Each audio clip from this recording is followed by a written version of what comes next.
Alam nyo ba guys na si Isko Moreno nung konsihal pa siya ang inatasan ni dating Mayor Lim para makipag-ugnayan kay Kapitan Lucio Tan nang magawa na itong Santa Ana Hospital.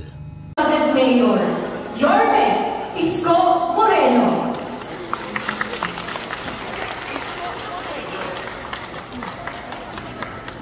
Magandang gabi sa inyong lahat, mga naparito, especially to Sir Lucio, the wife and the family, the entire Tan family. I would just like to share some historical facts of how gracious at mapagbigay si Kapitan. Mas komportable kasi kaming tawagin. Hindi namin yan tawagin Lucio. Usually we call him Kapitan. During the time of Mayor Lim, I was then the vice mayor, and Mayor Lim came up with an idea to put up a hospital for 6th district of Manila. And I opened the place.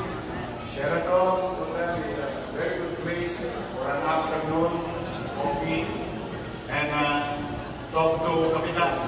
I go, Kapitan, meron kang underperforming property doon sa Santa Ana.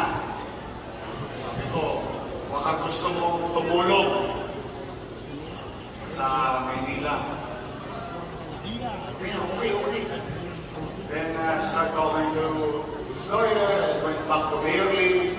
Sabi ko, Mayor Lim, meron na tayong lote. Kaya lang, hihingi mo kay Kapitan. Pero by principle, he agrees already to putting up a hospital. And Kapitan, for that matter, gave the property, donated the property, and that's now what you call Santa Ana Hospital. I hope you understand me.